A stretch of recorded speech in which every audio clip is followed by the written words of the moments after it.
back dito sa aking channel at pag-uusapan natin ngayon itong personal cash loan ng Union Bank na kung saan naaprubahan ng aking loan application at ang lahat ng process mga ka-Insta-Review ay via online. Hindi natin kailangang pumunta sa branch nila at ang pag-disburse din po nila ng loan proceeds ay via online lang din sa mga account natin. Kung mapapansin nyo yan, may nakalagay na congratulations, your Union Bank personal loan 100,000 pesos has been successfully credited to your Union Bank savings account with a 24 months loan term. So, kung mapapansin nyo, yung first payment ko or first due date ko is on October 9, 2025. So, please make sure to fund your UP savings account 7 calendar days prior to your due date to ensure successful auto-debit. So, naka-enroll ako ng auto-debit arrangement or yung mode of payment ko ay via auto-debit. And Union Bank personal loan 100,000 pesos. Meron nakalagay na monthly installments due na 5,432.95 per month. Tenure nga ay 24 months at annual contractual rate ay 26.9% per annum. So, meron lang itong processing fee na 1,750 pesos. So, lahat naman talaga, kahit saang bangko, meron talaga yan processing fee. Pero teka lang mga ka-Insta-Review ha ba? Ngayon, dahil tag-ulan na at uso ang brownout, minsan inaabot ng 1 to 3 days, kailangan mo ng Orasure OL100 Pro power bank na may 100,000 mAh. Super laki ng capacity, kaya kahit ilan ang i-charge mo dito, kayang-kaya at mabilis din ito mag-charge ha ng mga gadgets, mga rechargeable na electric fan, at maging mga flashlight. So perfect na perfect nga ito ngayong tag-ulan na laging nagba-burn out. Ito ay kaya niya 1 to 3 days, kayang-kaya, pwede pang mas mahigit sa 3 araw. Depende syempre sa mga i-charge natin. So marami siyang port na pwedeng pag-charge-an. Perfect na perfect ito ngayong tag-ulan. Sunod-sunod na naman yung mga bagyo, kaya kailangan nyo to mga mima. Pero teka lang, enough muna tayo sa mga products. So let's get back to the topic. Siyempre, ang unang-una, dapat meron kayong Union Bank savings account, so pwede kayong mag-create nga online. So kung mapapansin nyo nga dito, pagka-open natin ng Union Bank account natin, may nakalagay na credit card, meron ding personal loan, pag in-scroll down nyo, meron ding auto loan, at meron pang card, secure card, 100% pero coming soon pa daw. So, syempre dito tayo sa personal loans, i-click nyo nga lang yan, at pag na-click nyo, meron kayong makikita na kailangan nating sagutan, like, do you have a credit card? So, syempre, meron naman kasi talaga akong credit card. Yes nga yung sagot ko dito. Okay, so is your annual income at least 250,000 pesos? So, syempre, yes. Kasi yung income ko naman talaga ay more than 250,000 pesos, no? Diba? Ang yabang, no? So, mobile number, kailangan natin ilagay yan. So, syempre, hindi nawawala yan. At kailangan lang natin makapag-upload ng isang valid government ID. Okay, so after nun mga beshies, may makikita nga kayo or merong one-time password na kailangan yung ma-input. At eto na nga, nag-upload ako ng isang valid government ID at UMID ID yung ginamit ko. Kailangan daw natin mag-take nga ng selfie. So itapat nga lang yung cellphone sa mukha at i-follow yung instruction. So ayan, nag-selfie nga din ako dito mga ka-beshies, mga ka-Insta-Review. So may mga kailangan tayong sagutan like yung mga basic information lang naman, yung kompletong pangalan, yung date of birth. So, lahat naman talaga kailangan yan, yung email address, at kailangan din nating mag-agree nga sa terms and conditions ng personal loan nga nitong Union Bank or Union Bank personal loan terms. Kailangan nating masagutan nga itong employment, civil status, yung nationality din, what are your employment details. So, sagutan nyo yan. And pagka-submit ko mga ka-Insta-Review, ayan, your application has been saved. Kindly save your reference number for you to continue anytime. So, nag-send sila sa akin ng OTP. So, kailangan ulit na ma-input dito. Then, kailangan masagutan dito like kung saan ba tayo nagtatrabaho and ano yung nature ng ating trabaho. So, sa akin kasi business yung nilagay ko dito. Pero, mamimili na lang din kayo dito kung ano nga ba yung trabaho nyo. So, marami namang options dyan. So, nature of business, wholesale, trade kasi yung nilagay ko, at position, job title, wholesaler owner.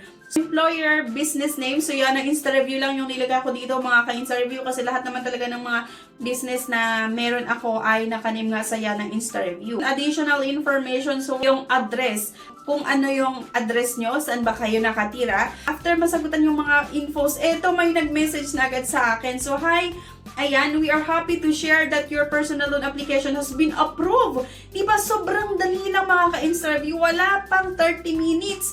So, hi, we are happy to share that your personal loan application has been approved. Nag-email sila, plus nag-send pa sila ng message nga sa mobile number ko. So, kailangan ko nga lang daw i-visit nga yung link na sinend nila kung gusto kong kunin yung loan amount. So, ayan nga mga ka-interview, congratulations! You are approved for a Union Bank personal loan. Avail of your loan in just a few steps. So, click on the button. So, ayan, pagka-click ko nga mga ka-interview, meron ulit silang sinend sa akin na one-time password na kailangan lang ulit ma-input dito. Diba? So, ganun lang kadali.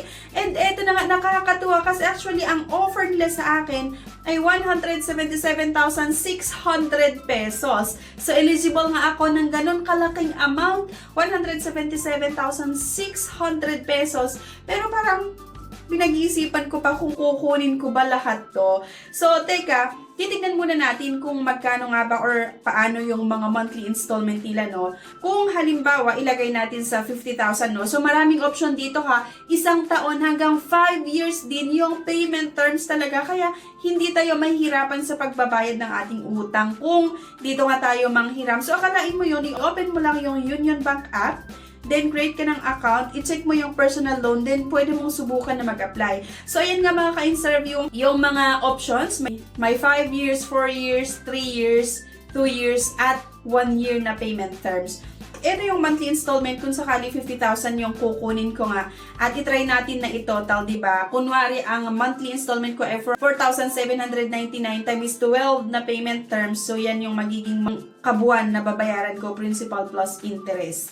So, ayan, kung mapapansin nyo nga dito, monthly installment due 4,798.43 per month. So, ayan nga, once na naaprubahan nga yung loan application natin, mamimili na lang tayo dito. Ikaw na bahala kung kukunin mo ba lahat yung approved loan amount or maglagay ka ng sarili mong option or yung amount na gusto mo. So, for example nga sa akin, ilalagay ko yung 100,000 pesos. Parang gusto kong itry itong 100,000 pesos, no?